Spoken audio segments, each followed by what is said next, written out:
Me chamo Bruna, eu sou acadêmica do terceiro período de enfermagem da Univisa e o meu grupo ele vai falar um pouco sobre traumas. Eu vou falar um pouco sobre lesão cerebral traumáticas.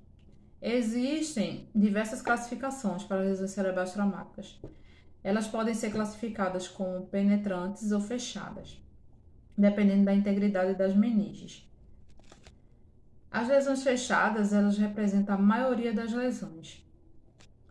Já a principal causa das lesões penetrantes são decorrentes de ferimentos por projéteis de armas de fogo, que produzem lesões características, que podem ser complicadas por uma hemorragia ou uma infecção. As lesões também podem ser classificadas como primária ou secundária. As primárias são produzidas por mecanismo diretamente associado ao evento, ou seja, no momento do trauma. A consequência pode ser lesão focal, como contusão hemorrágica intracerebral ou epidural, e medular também. As lesões secundárias são aquelas decorrentes de processos patológicos que começam no momento do dano, mas que se estende por um período variável após o episódio traumático.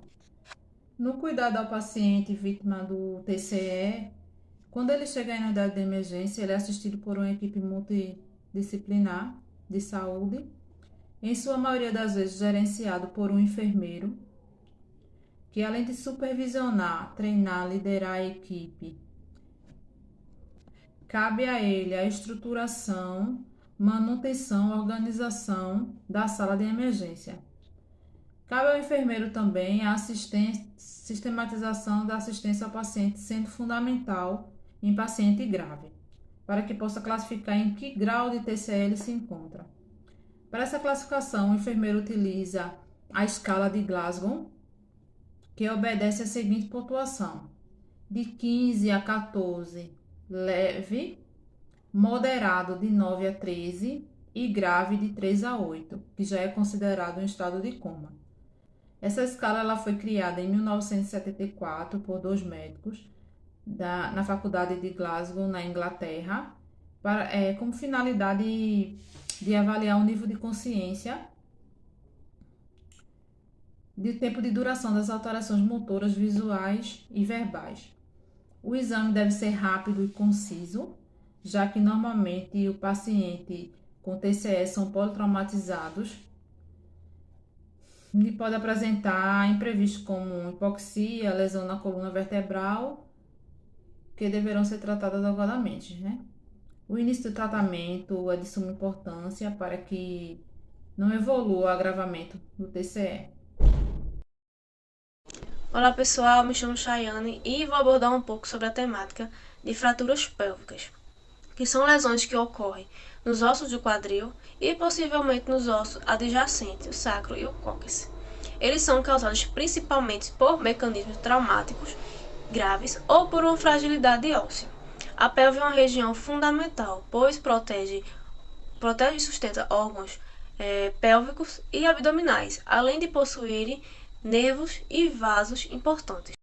A maioria das fraturas pélvicas resultam de lesões de alta energia, causadas por acidente de trânsito ou simplesmente uma queda de certa altura. Algumas resultam em lesões menores ou de baixo impacto, especialmente pacientes com osteoporose. A maioria dos pacientes com fraturas pélvicas sentem dor inguinal e dor lombar. Dependendo da gravidade da fratura, alguns pacientes podem chegar ou não a andarem. O diagnóstico é confirmado através de radiografias ou pelo TCI, que é a tomografia computadorizada. Inicialmente, o papel do enfermeiro diante de um trauma é a realização do ABCDE do trauma, que é uma série de cuidados básicos e importantes, devendo atuar de forma ágil e eficaz, com a intenção de reduzir a gravidade de lesões, identificando e tratando as lesões que põem em risco a vida do paciente.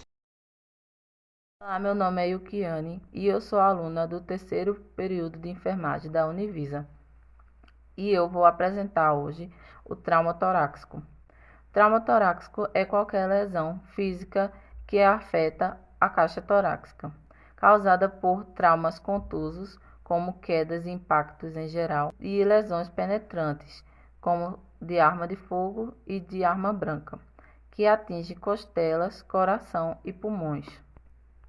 Algumas manifestações clínicas que devem ser observadas no paciente com trauma torácico são dor torácica, cianose, dispneia, desconforto respiratório, hematomas, crepitação ao palpação do ponto fraturado e sinais de choque hipovolêmico.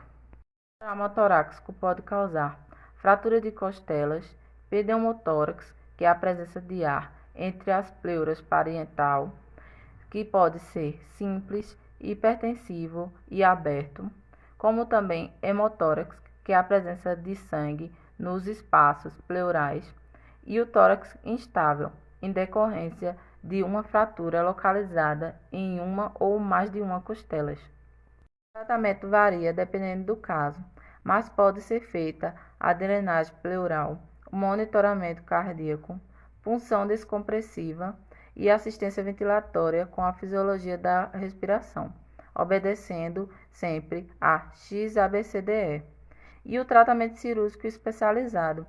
A intervenção da enfermagem no trauma torácico são monitorar os sinais vitais, observar o nível de consciência do paciente, auscultar os sons respiratórios, avaliar a dificuldade respiratória, posicionar o paciente na posição Fowler alta e administrar O2.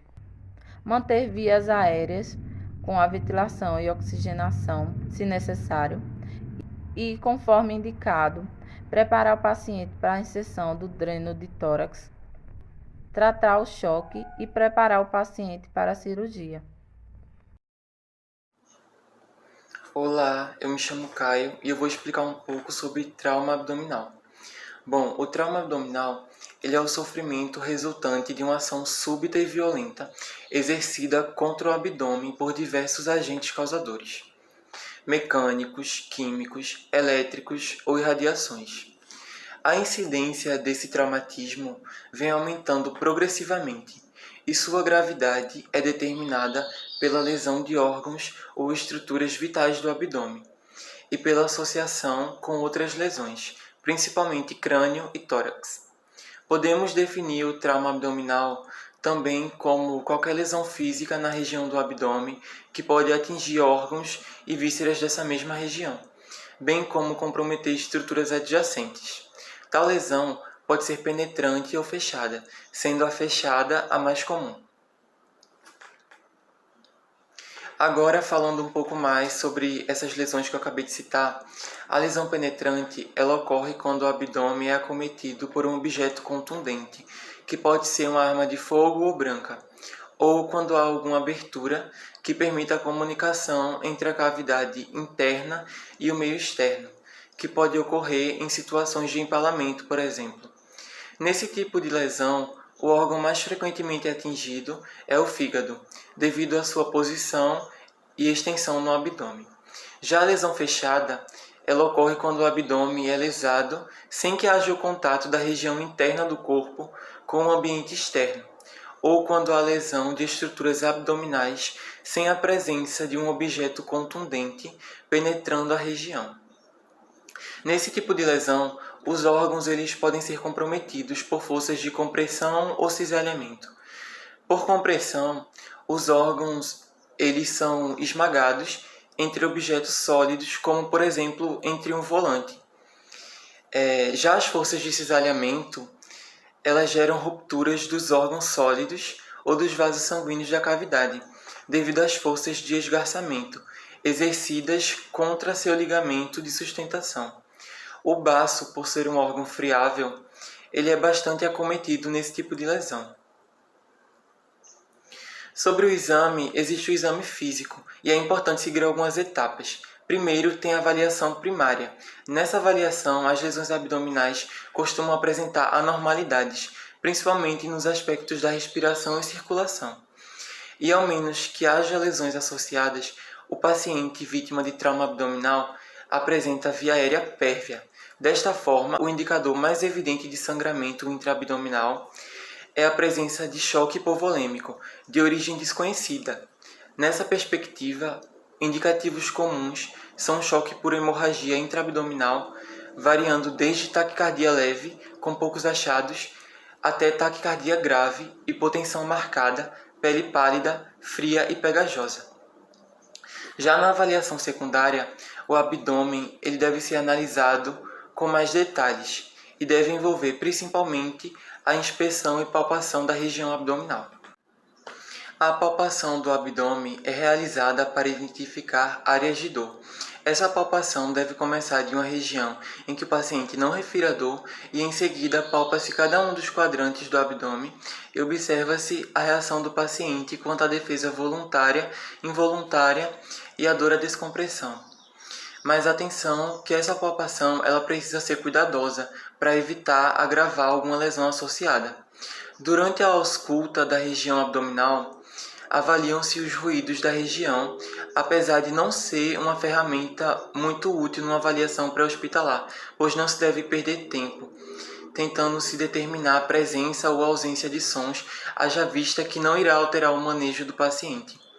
Porém, se forem encontrados ruídos intestinais sobre o tórax durante a ausculta pulmonar, deve-se considerar a presença de ruptura diafragmática.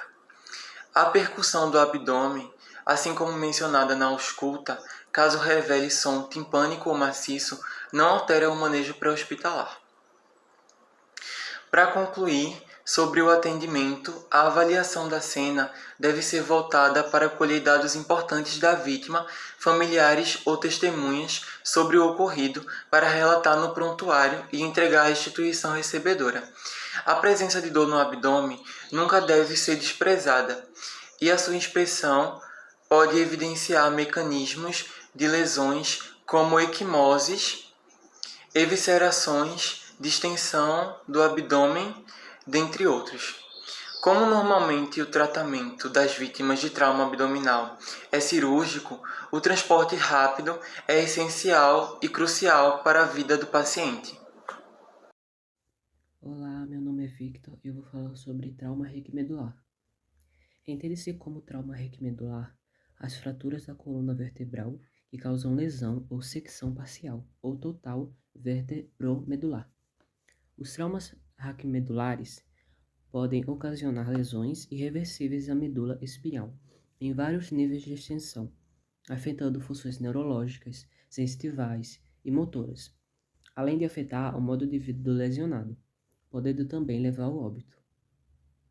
O que deve ser feito em uma situação de RMC? Deve-se alinhar manualmente a cabeça da vítima em posição neutra, respeitando contraindicações de imobilização. Iniciar a análise primária. Caso seja possível, realizar a avaliação motora e sensitiva da vítima, observando as condições de pulso nas 4 extremidades. Examinar o pescoço da vítima e aferir tamanho do colar, atentando para manter imobilização manual até que o colar seja colocado. Utilizar a prancha rígida, caso seja necessário. Proceder com a imobilização do tronco da vítima. Imobilizar a cabeça da vítima. Imobilizar pernas e fixar os braços na prancha rígida. Reavaliar a vítima quando as funções motoras sensitivas e condições adequadas de imobilização. E quais são os sintomas e os sinais do RMC? Vão ser eles: dor localizada no pescoço e no tronco, dor ao movimentar essa região, do pescoço, do tronco, deformidades visíveis no pescoço e no tronco, movimentos de defesa da vítima da região afetada, paresia, paralisia, parestesia em membros superiores ou inferiores, sinais e sintomas de choque neurogênico e presença de priapismo nos homens. Vão ter também alguns fatores que dificultam a avaliação da lesão, como a lesão cerebral traumática, o estado mental anormal, associado, por exemplo, a Alzheimer, reação do estresse agudo, vítimas intoxicadas, por exemplo, com drogas ou álcool, lesões dolorosas que desviam a atenção, por exemplo, queimaduras ou fraturas em outros locais, problemas de comunicação, na idade, deficiência e etc. E também tem que ter alguns cuidados ao tratar o RMC, porque caso a vítima regurgite a prancha, ela deve ser laterizada. Atentar à temperatura corporal da vítima, porque lesões da coluna prejudicam a capacidade de regular a temperatura. Tem que observar as bradicardias, já que lesões cervicais podem iniciar ou agravar a bradicardia. Tem que verificar se os tirantes não estão prejudicando a expansibilidade torácica ou a circulação dos membros. Tem que verificar se o colar cervical não está obstruindo as vias aéreas. E também tem que verificar se o colar cervical não está comprimindo as veias do pescoço, o que pode levar aí à pressão intracraniana. No diagnóstico da enfermagem do RMC, vai ser possível observar a mobilidade física prejudicada, que vai ter ali o indivíduo vai ter uma estabilidade postural, redução na amplitude de movimentos e desconforto. E o fator de risco associado a isso vai ser o controle muscular diminuído e dor. Vai ter também presente o risco de síndrome pós-traumática. E o risco associado a isso vai ser o papel do sobrevivente e a percepção de evento como traumático. Tem também a dor aguda. O paciente vai ter uma expressão facial de dor, pupilas dilatadas e uma posição para aliviar a dor. E o fator de risco associado vai ser o agente físico lesivo. E também vai ter a disreflexia autômica, que vai ser bradicardia e diafórese acima da lesão. O fator de risco associado vai ser espasmo.